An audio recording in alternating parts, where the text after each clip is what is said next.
elsewhere in August and September as the WWE champion. So in September? Yeah. Early September. After SummerSlam. I can't do that. I would see him losing the title at SummerSlam makes more sense. He has to lose the title tonight. He has to, unless they're going to have a big freaking stink on Raw tomorrow about the WWE champion and the Intercontinental champion being on SmackDown and no significant championships on Raw. Like, how are you going to main event Raw? I mean, I know they've been main eventing Raw with, besides from last week,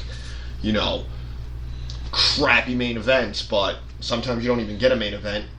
You get a contract signing now, but, I mean, it's true. I really hope they don't put it back on Roman. No. I really hope. I'm hoping for Seth Rollins to become the champion.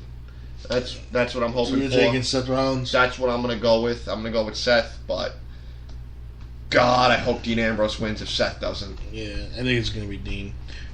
Randy Orton makes his first WWE appearance of the year after finally coming back from that shoulder injury last October. He'll be appearing on a pay-per-view edition of the highlight reel with Chris Jericho, who's the best in the world at what he does.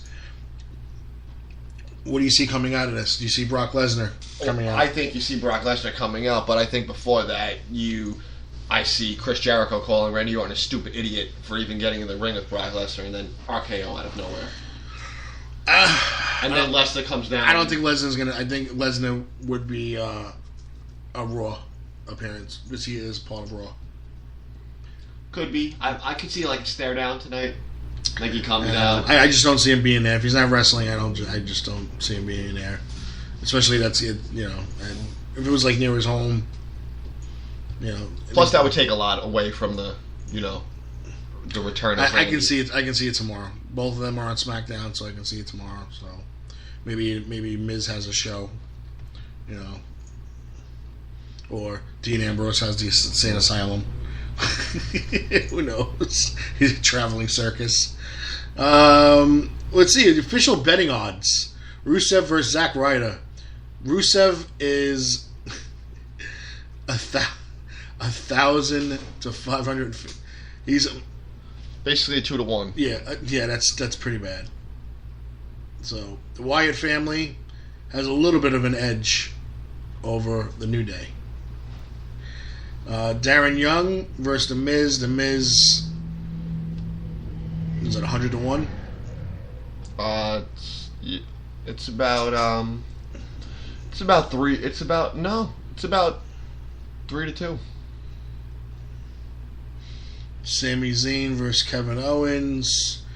They have that as an even draw. Yeah. Cena, Enzo Amore, and Big Cass, but they have him listed as Colin Cassidy. They have Team Cena with being the favorite, the club being the underdog. And Ambrose is the favorite in the triple threat match.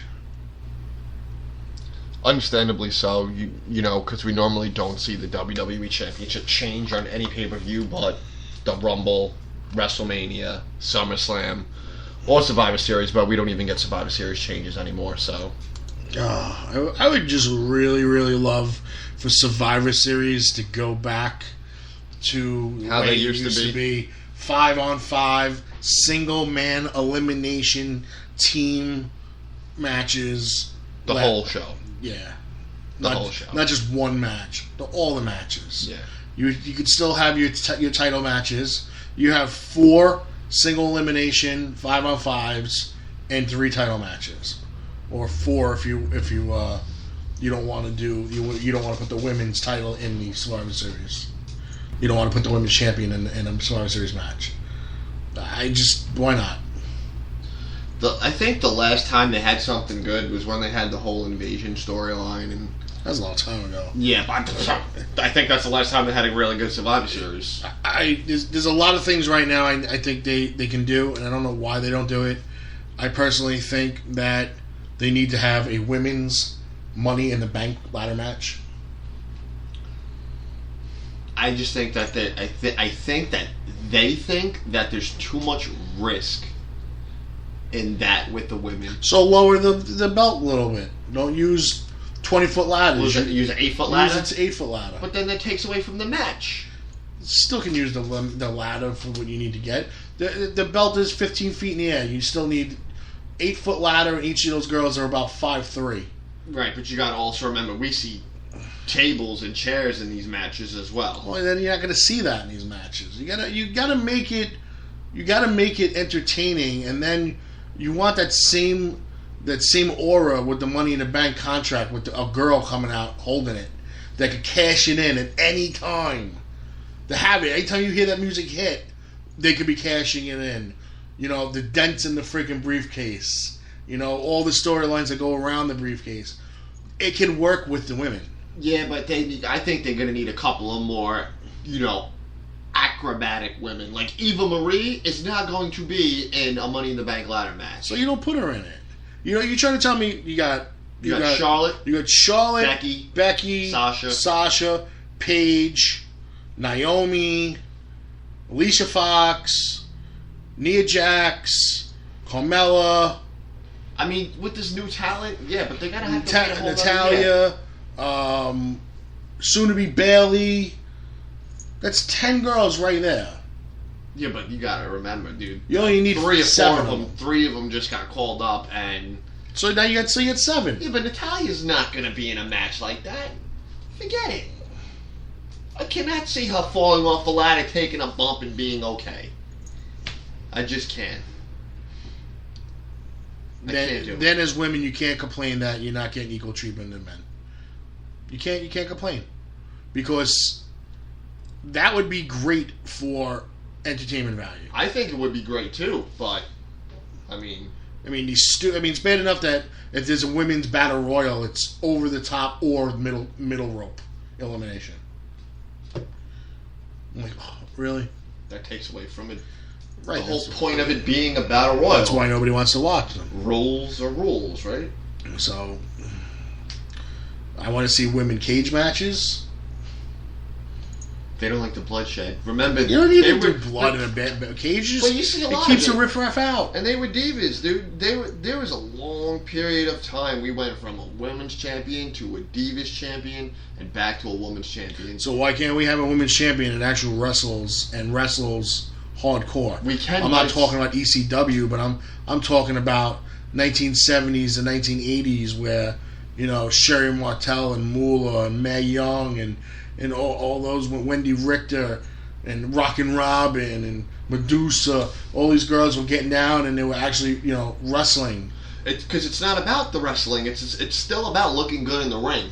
But now they look good and they can wrestle. That's what it is. You're not going to see ODB walk up in there and get the same pop that Sasha gets. Well, first of all, ODB wouldn't even be known in WWE because I'm just saying somebody. But if you saw with her build, why not?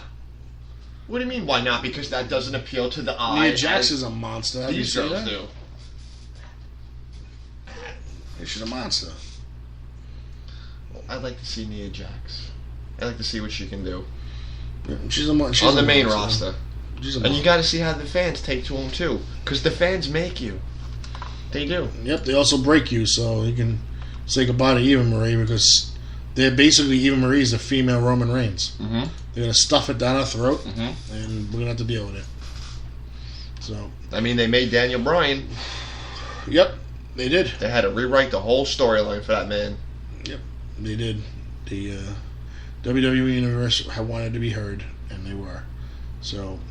Right, I think we're pretty much going to wrap it up. Enjoy your WWE Battleground pay-per-view tonight, which is kicked off pre-show about 25 minutes ago. And about 35 minutes from now, you'll be getting the first match of the card, Battleground. I want to thank RDP and MZ Promotions for allowing us to have Damien Sandow on tonight. Thanks to Mr. Damien Sandow himself for taking time out of his Sunday and coming on. We'll have another great guest next week. That information will come in a couple of days. And we ask that you please help the nitwit population and have your friends spayed or neutered. On behalf of JT and the rest of our staff here on the Indie Super Show, thanks for listening on the Damage 365 Radio Network. We'll see you next week.